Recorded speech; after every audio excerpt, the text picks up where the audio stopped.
ಅಯನೇಷು ಚ ಸರ್ವೇಷು ಯಥಾ ಭಾಗಮವಸ್ಥಿತಃ ಭೀಷ್ಮಮೇವಾಭಿರಕ್ಷಂತು ಭವಂತಾ ಸರ್ವ ಏವ ಹಿ. ಸೈನ್ಯಾವ್ಯೂಹವನ್ನು ಪ್ರವೇಶಿಸಲು ಇರುವ ಆಯಾ ಕಟ್ಟಿನ ಬಿಂದುಗಳಲ್ಲಿ ನಿಮ್ಮ ನಿಮ್ಮ ಸ್ಥಳಗಳಲ್ಲಿ ನಿಂತಿರುವ ನೀವು ಈಗ ಪಿತಾಮಹ ಭೀಷ್ಮರಿಗೆ ಸಂಪೂರ್ಣ ಬೆಂಬಲವನ್ನು ನೀಡಬೇಕು. ನೀವು ನಿಮ್ಮ ತಮ್ಮ ಸ್ಥಾನಗಳಲ್ಲಿ ನಿಂತು ಎಲ್ಲ ದಿಕ್ಕುಗಳಿಂದ ಭೀಷ್ಮ ಪಿತಾಮಹರನ್ನು ಕಾಪಾಡಿರಿ. ಇದು ಕೇವಲ ಆಜ್ಞೆಯ ಮಾತಲ್ಲ, ಇದು ದುರ್ಯೋಧನನ ಮನಸ್ಸಿನ ಅಸ್ಥಿರತೆಯ ಪ್ರತಿಫಲ. ಮೊದಲು ಅವನು ತುಂಬಾ ಹೆಮ್ಮೆಪಟ್ಟು, ನೋಡಿ ನಮ್ಮ ಸೇನೆ ಎಷ್ಟು ಬಲಿಷ್ಠ ಎಂದು ಘೋಷಿಸಿದ್ದಾನೆ. ಆದರೆ ಈಗ ಅವನ ಧ್ವನಿಯಲ್ಲಿ ಒಂದು ಭಯದ ನಾದ ಸ್ಪಷ್ಟವಾಗಿ ಕೇಳಿಸುತ್ತದೆ. ಇದು ಕೇವಲ ಆಜ್ಞೆಯ ಮಾತಲ್ಲ, ಇದು ದುರ್ಯೋಧನನ ಮನಸ್ಸಿನ ಅಸ್ಥಿರತೆಯ ಪ್ರತಿಫಲ.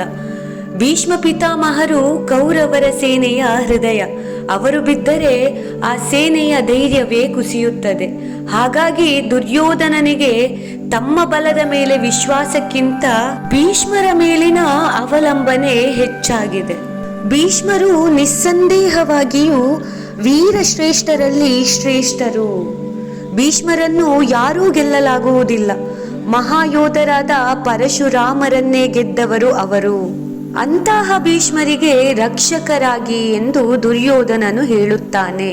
ಹೇಗೆ ದುರ್ಯೋಧನನು ಹೇಳಲು ಬೇರೆ ಅನೇಕ ಕಾರಣಗಳಿದೆ. ಭೀಷ್ಮರು ದ್ರೋಣರು ಯುದ್ಧದಲ್ಲಿ ಸಂಪೂರ್ಣವಾಗಿ ತನ್ನನ್ನು ಬೆಂಬಲಿಸುತ್ತಾರೆ ಎಂಬ ವಿಶ್ವಾಸವು ಅವನಿಗೆ ಇತ್ತು. ಆದರೂ ಭೀಷ್ಮರು ವೃದ್ಧರಾದುದರಿಂದ ಅವರು ಸಂಪೂರ್ಣವಾಗಿ ಒಂದೆಡೆ ಮಗ್ನರಾಗಿರುವುದರ ಲಾಭವನ್ನು ಶತ್ರುಗಳು ಪಡೆದುಕೊಳ್ಳಬಹುದು ಎಂಬುದು ಒಂದು ಕಾರಣ. ಇನ್ನೊಂದು, ಭೀಷ್ಮರು ಯುದ್ಧದಲ್ಲಿ 5 ಜನ ಪಾಂಡವರಲ್ಲಿ ಯಾರನ್ನೂ ಕೊಲ್ಲುವುದಿಲ್ಲ ಎಂದು ಹೇಳಿರುವುದು.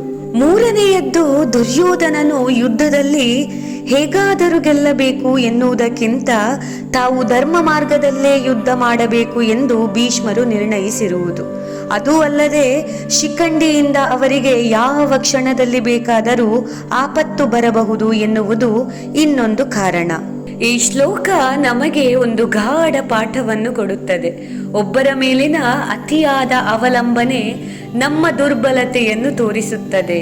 ನಿಜವಾದ ಬಲ ನಮ್ಮ ಒಳಗಿನ ಧರ್ಮ ಬುದ್ಧಿಯಿಂದ, ಆತ್ಮವಿಶ್ವಾಸದಿಂದ ಬರುತ್ತದೆ. ಇತರರ ಮೇಲೆ ನಂಬಿಕೆ ಇಡುವುದಕ್ಕಿಂತ ಸತ್ಯದ ಮೇಲೆ ನಿಂತು ನಡೆಯುವುದು ನಿಜವಾದ ಶಕ್ತಿ. ಹೀಗಾಗಿ ಈ ಶ್ಲೋಕದಲ್ಲಿ ದುರ್ಯೋಧನನ ಮಾತುಗಳ ಹಿಂದೆ ಹೆಮ್ಮೆಯ ಬಣ್ಣದಲ್ಲೂ ಭಯದ ಛಾಯೆ ಇದೆ. ಯುದ್ಧ ಆರಂಭಕ್ಕೂ ಮೊದಲು ಅವನ ಮನಸ್ಸಿನ ಅಶಾಂತಿ ಸ್ಪಷ್ಟವಾಗುತ್ತದೆ. ಧರ್ಮ ಪಕ್ಷದಲ್ಲಿ ಇರುವವರು ಯಾವಾಗಲೂ ಶಾಂತಿಯಿಂದ ಇರುತ್ತಾರೆ. ಅಧರ್ಮದಲ್ಲಿ ಇರುವವರಿಗೆ ಯಾವಾಗಲೂ ರಕ್ಷಣೆಯ ಅಗತ್ಯವಿರುತ್ತದೆ.